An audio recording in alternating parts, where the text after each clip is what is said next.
आता आपण प्रसूती म्हणजे काय आणि प्रसूती दरम्यान काय काय घडतं ह्याच्याविषयी माहिती घेणार आहोत. तर जेव्हा आधी सांगितल्याप्रमाणे पोट उतरायला लागलं की आईनी कधीही आता प्रसूतीसाठी आपल्याला जायची वेळ येईल हे लक्षात ठेवायचं आहे. पोटात दुखायला लागणं म्हणजे काय होतं हे पहिलं जाणून घेऊयात. बाळाच्या वजनामुळे बरेचदा ओटीपोटात दुखल्यासारखं होतं, पण ते फक्त ओटीपोटात होत असतं.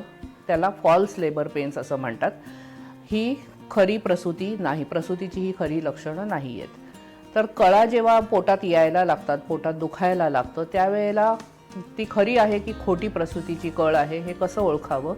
तर ही कळ पाठीकडून, पाठीच्या मणक्याकडून पोटाकडे सरकते, पुढून मागे जात नाही, मागून पुढे येते.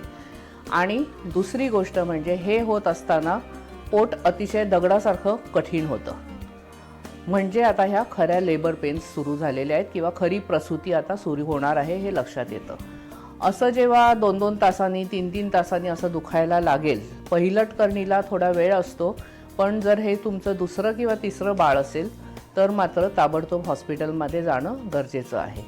कारण पहिलीट करीण असेल ती 8 ते 12 तासामध्ये प्रसूत होऊ शकते, पण तेच जर दुसरं तिसरं मूल असेल तर 4 ते 5 तासामध्ये प्रसूती होऊ शकते. त्यामुळे वेळ न दवडता आता हॉस्पिटलमध्ये जायचं आहे. हे करत असताना बरेचदा काय होतं तर शो दिसतो. शो म्हणजे योनी मार्गामधून थोडंसं रक्त यायला सुरुवात होते. पाळीप्रमाणे पण हे रक्त जास्त लाल रंगाचं असतं. तर हा रक्ताचा स्त्राव सुरू झाला ह्याचा पण अर्थ असा होतो की आता प्रसूती सुरू होणार आहे. अजून एक लक्षण म्हणजे पहिलट करणीपेक्षा दुसऱ्या तिसऱ्या प्रसूतीमध्ये होतं म्हणजे अंगावरून पाणी जाणं. हे पाणी जाणं म्हणजे मुलाच्या भोवती जी एक पिशवी असते ज्यात पाणी असतं, ती पिशवी फुटून आता प्रसूती सुरू झालेली आहे आणि म्हणून पिशवी फुटून ते पाणी बाहेर यायला लागतं. अशा वेळी वेळ न दवडता ताबडतोब हॉस्पिटल गाठणं गरजेचं आहे.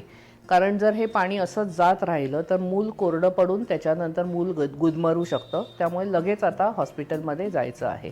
तर प्रसूतीच्या कळा कशा येतात हे परत एकदा सांगते. पाठीकडून पोटाकडे येतात आणि पोट कठीण व्हायला लागतं, म्हणजे ही प्रसूतीची कळ आहे. नुसतंच जर ओटी पोटात दुखल्यासारखं होत असेल तर ते बरेचदा बाळाचं डोकं जे हाडावर दाबलं जात असतं कमरेच्या, त्यामुळे दुखतं, तर ती प्रसूती नाही. तर हे या 2 गोष्टींमधले फरक लक्षात घ्यायचे आहेत. एकदा का तुम्ही हॉस्पिटलमध्ये गेलात की तुमची पूर्ण बरोबर जाताना तुमचे सगळे आत्तापर्यंतचे बनलेले जे पेपर्स असतील डॉक्टरकडे ते बरोबर न्यायचे आहेत. आधी सांगितल्याप्रमाणे बाळाचे आणि आईचे जास्तीचे कपडे, पाण्याची बाटली किंवा थोडं काही खायला, ज्यूस वगैरे, खाण्यापेक्षा ज्यूस किंवा एखादं फळ असं बरोबर नेणं जास्त गरजेचं आहे. कारण एकदा का प्रसूतीच्या कळा सुरू झाल्या की जेवण जात नाही, तर अशा वेळी जास्तीत जास्त लिक्विड बाईला दिलं जातं. कारण तिची शक्ती तर आपल्याला टिकवून धरायची, त्यामुळे नारळ पाणी किंवा फळांचा रस अशा वेळी दिला जातो. तुम्ही एकदा का ॲडमिट झालात की तुमची योनी मार्गे एकदा परीक्षा केली जाते आणि प्रसूती साधारण किती वेळात होईल याचा अंदाज घेतला जातो. या काळामध्ये बेडमध्ये जेव्हा स्त्री झोपलेली असेल त्यावेळेला जर तिला झोपल्या ठिकाणी चक्कर आल्यासारखी वाटली, गरगरत असेल किंवा फिट येईल असं वाटत असेल तर डॉक्टरना ताबडतोब सांगणं गरजेचं आहे. प्रसूती एकदा सुरू व्हायला लागली की लगेचच काही एका अर्ध्या तासात ह्या गोष्टी होत नाहीत. त्यामुळे आधी कॉटवर व्यवस्थित विश्रांती घेणं गरजेचं आहे. विश्रांती घेत असताना तुम्हाला कुशीवर वळून झोपायला हरकत नाही. पाठीवर झोपणं टाळावं, शक्यतो डावी कुशी, आणि त्याच्यावर जर तुम्हाला त्रास होत असेल तर उजव्या कुशीवर वळून वरचेवर जसं बरं वाटेल तशी तुम्ही स्वतःची पोझिशन बदलायची आहे. त्यानंतर जेव्हा जेव्हा कळ येईल बरोबर तुमच्या कोणी अटेंडंट, तुमची नातेवाईक किंवा तुमचे पती कोणी असतील त्यांनी जवळ थांबायचं आहे ह्या काळामध्ये. आणि त्यावेळी फुटणारा घाम, ज्या वेळेला ही कळ येते तेव्हा दरदरून घाम फुटतो, तर घाम पुसून स्त्रीला धीर द्यायचं काम ह्या व्यक्तींनी करायचं असतं. हे काम डॉक्टर्स नर्सेसना करायला जमत नसतं कारण त्यांच्याकडे इतरही गोष्टी चालू असतात.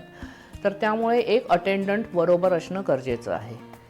हे सगळं झाल्यानंतर जेव्हा आता योनीतून परीक्षा केल्यानंतर डॉक्टरांच्या लक्षात येतं की आता अर्ध्या तासाच्या आत प्रसूती होणार आहे, त्यावेळेला बाळ रिसीव्ह करायची हॉस्पिटलची जी तयारी असते ती केली जाते आणि तुम्हाला प्रसूतीसाठीच्या टेबलवर शिफ्ट केलं जातं. शिफ्ट केल्यानंतर तुम्ही जर लांब श्वास घेत राहिलात तर तुमचं ब्लड प्रेशर मेंटेन व्हायला मदत होते आणि जेव्हा कळ येईल तेव्हाच फक्त ती कळ देणं किंवा बेअर डाऊन करणं किंवा कळ देणं हे ज्याला म्हणतात ते करायचं आहे. उगीचच हा प्रयत्न करायचा नसतो. डॉक्टर सांगतच असतात पण आपणही लक्षात ठेवायचं. कळ आल्याबरोबर कळ येते हे खुणेनी डॉक्टरना किंवा नर्सेसना तिथल्या सांगायचं असतं. म्हणजे ते लगेच येऊन लक्ष ठेवतात आणि प्रसूती सुकर केली जाते. ह्या प्रसूतीच्या दरम्यान जर ही पहिलटकरी नसेल तर तिच्या योनी मार्गाची साईज लहान असल्यामुळे बाळाचं डोकं यायला बरेचदा त्रास होतो. म्हणून एक छोटासा कट घेतला जातो पेरिनियम ह्या भागावर. तर तो कट जेव्हा घेतात त्यावेळेला इंजेक्शन देऊन मगच घेतलं जातं. तो भाग बधीर केला जातो आणि नंतर टाक्यांनी हे शिवलं जातं. तर हा कट घ्यायला तुमची नेहमी कन्सेंट किंवा पूर्वसंमती आवश्यक असते, ती डॉक्टर घेत असतात. तर ती आपण देणं गरजेचं आहे.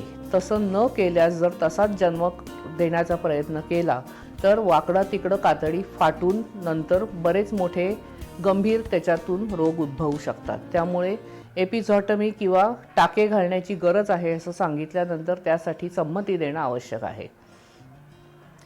यातून जर नॉर्मल प्रसूती झाली तर वेल अँड गुड. पण तसं जर नाही झालं, काही इतर गोष्टी उद्भवल्या जसे की शेवटच्या मिनिटाला सीझर हा प्रकार आजकाल सगळेजण म्हणतात की कारणाशिवाय सीझर केली जातात. तर असं नाही आहे. सिझेरियन ही कारणाशिवाय करायची गरज अजिबातच नसते. जर प्रसूती नॉर्मल होणार नसेल तर त्याचे दोन गोष्टी आहेत. एक म्हणजे रुटीन ठरलेली इलेक्टेड सिझेरियन आणि जिथं डॉक्टरला माहिती आहे की ह्या व्यक्तीला सिझेरियन लागणारच आहे. आणि दुसरं म्हणजे इमर्जन्सी. तर ह्यात इलेक्टिव्ह सीझर म्हणजे काय असतं तर जेव्हा बाळाची साईज मोठी आणि त्या मानाने आईच्या कमरेची साईज लहान आहे किंवा आई ठेंगणी आहे, तब्येती बारीक आहे, तिचं हिमोग्लोबिन कमी आहे, अशा वेळी निर्णय घेतला जातो की प्रसूती ही सिझेरियनद्वारे करून बाळ आणि आई दोघांना सुरक्षित ठेवलं जातं. दुसरी गोष्ट म्हणजे ज्या वेळेला स्त्रीला ताकद नसते किंवा आधीपासून शुगर असते, ब्लड प्रेशरचा त्रास असतो किंवा फिट्स आलेल्या असतात, पायावर सूज आलेली असते, अशा स्त्रीला बेअर डाऊन करणं किंवा कळा देणं शक्य होत नाही. म्हणून सीझरचा निर्णय आधीपासून घेतलेला असतो किंवा आईपेक्षा मोठ्या साईजचं बेबी. दुसरी गोष्ट म्हणजे मूल आडवं असणं किंवा मुलाचं डोक्याच्या ऐवजी चेहऱ्याचा भाग प्रसूतीसाठी पुढे असणं, ज्यामुळे प्रसूती होणं कठीण होतं. त्यावेळेला पण सीझरचा आधीपासून निर्णय घेतला जातो. हे सगळं सोनोग्राफी करत असताना ठरवलं जातं. तर आणि चौथी म्हणजे खूप लांब जर नाळ असेल बाळाची तर नाळ ती अंगाभोवती किंवा डोक्याभोवती मानेभोवती कुठेही गुंडाळली जाऊ शकते हालचालींमध्ये. मग अशा वेळी पण सिझेरियनचा निर्णय आधीपासून घेतला जातो. दुसरं म्हणजे इमर्जन्सी सिझेरियन. इमर्जन्सी कधी होतात जेव्हा पोटात बाळ शी करतं. कारण जसं आधी सांगितलं त्याप्रमाणे जर पाणी फार वाहून गेलं, बाळ कोरडं पडलं तर बाळाला आतमध्ये श्वास किंवा त्याचा हार्ट चालू राहायला त्रास होतो आणि बाळ पोटात शी करतं. अशा वेळी आईपेक्षाही बाळाच्या जीवासाठी म्हणून सिझेरियनचा ताबडतोब निर्णय घेतला जातो. दुसरी गोष्ट म्हणजे अचानक बाळाच्या हृदयाचे ठोके कमी पडायला लागतात. बाळाचे फिटल हार्ट ज्याला आम्ही म्हणतो, त्याचे ठोके 120 पेक्षा कमी होतात किंवा खूप 160च्या पुढे जाऊन वाढायला लागतात. अशा वेळी बाळाला डिस्ट्रेस होते किंवा बाळाला त्रास होतोय हा निर्णय घेऊन सिझेरियन केलं जातं. किंवा कधी कधी बाळाच्या आधी आईची वार सेपरेट व्हायला लागते आणि वार जर आधी सेपरेट झाली तर ते ब्लिडिंग पोटात साठून बाळ दगावायची शक्यता असते. अशा वेळी इमर्जन्सीचा निर्णय घेतला जातो. अशा विविध कारणांनी सिझेरियनचे जेव्हा निर्णय होतात तर त्यावेळेला जास्त प्रश्नांची सरबत्ती करण्यापेक्षा त्या निर्णयाला मान देऊन जर तुम्ही ताबडतोब संमती दिली तर आई आणि बाळाच्या सुरक्षेच्या दृष्टीने लगेच पावलं उचलता येतात. नाहीतर ह्यात बाळ दगावायची शक्यता जास्त असते. आणि आपल्याकडे जो माता आणि बाल मृत्यूदर आहे तो हल्लीच्या ह्या शिकवण्यामुळे म्हणा किंवा ह्या सगळ्या गोष्टींमुळे आता कमी व्हायला लागलाय. तर त्यात आपलंही महत्त्वाचं योगदान राहणार आहे. हे फक्त डॉक्टर्स आणि नर्सेसनी कमी करायचा रेट नाही आहे, तर तुम्ही सुद्धा डॉक्टरना संमती देणं आणि सुरक्षा स्वतःची आणि बाळाची बघणं हे सुद्धा यात तेवढंच गरजेचं आहे.